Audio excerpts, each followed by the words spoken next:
आम गृह निर्माण कला बेले वास्तु निर्माण कला बेले निश्चित भाव वास्तु प्रति ध्यान देवा आवश्यक कहीं ना वास्तु अनुसार जो दिगर निर्णय करापरी भाव पूर्व पश्चिम उत्तर दक्षिण एवं ईशान्य अग्नि नैऋत और वायु ये 8टी दिग प्रति आम सचेतन होगा दरकार क्यों दिगरे क्यों जिनिस रहिबा दरकार क्यों दिगरे क्यों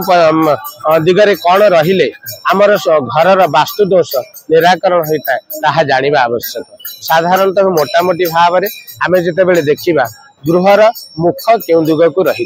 यदि आपणकर गृहर मुख पूर्व दिगर रही से वास्तुटी अति उत्तम मना जाए एवं उत्तर दिग रहिले मध्य आपणकर गृहर वास्तु मध्य उत्तम मना जाए एवं पश्चिम घर एवं पश्चिम मुखी एवं दक्षिण मुखी साधारणतः किछिटा मात्रा द्वंद्व थाए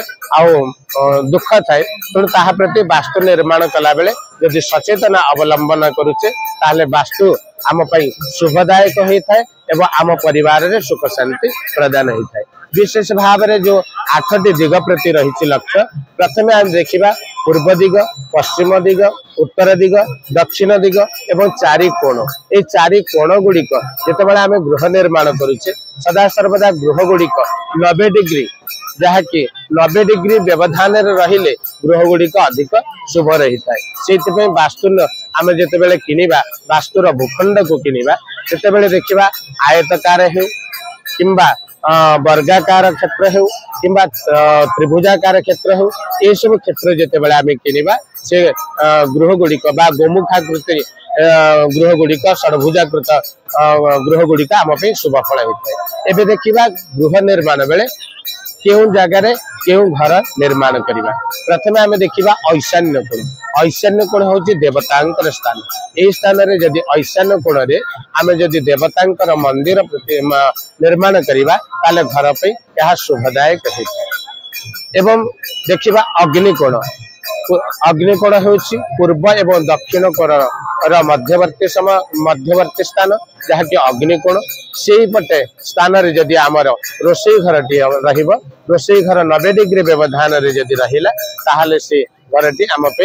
रोषेई घरटी संपूर्ण रूप वास्तु रूप आम शुभ फल होता है एवं रोषेई कला बेले आम पूर्व दिग को उत्तर दिग को मुख करी रोषेई करने आवश्यक रही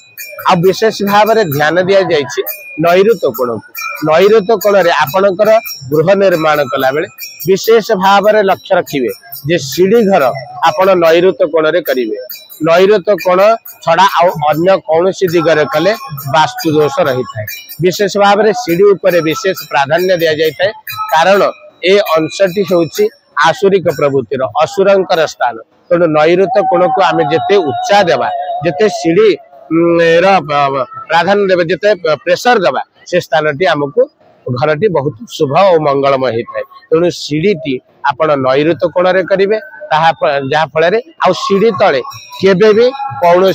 बाथरूम हो किंबा कौन जलर स्रोत रखिए ना यह विशेष ध्यान देवाक पड़ो आ विशेष भाव में वायु कोण कथा कहुई वायु कोण वायु चलाचल प्रति थाए जहा फल से स्थान मानक जदि आमर बाथरूम और लैट्रिन करुँचे शुभ फल होता है ये 4 कोणर व्यवस्था तेणु वास्तु निर्माण 4 कोण गुड़िक प्रति अधिक ध्यान देवे आउ दिग जो रहिला पूर्व पश्चिम उत्तर दक्षिण आपण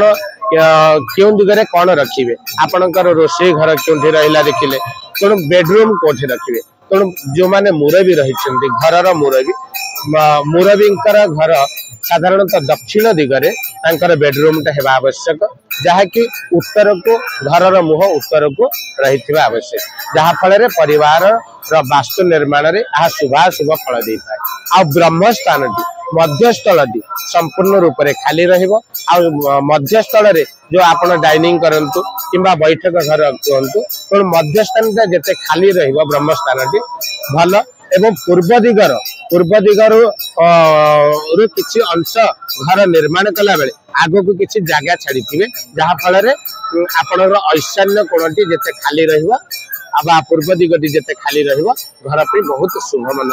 यहीपरि जदि आम वास्तु निर्माण करवा आम परिवार भितर सुख शांति सौंदर्य सबकि लाभ एवं वास्तु प्रति ध्यान दे गृह निर्माण कले परिवार उन्नति हो। जय जगन्नाथ।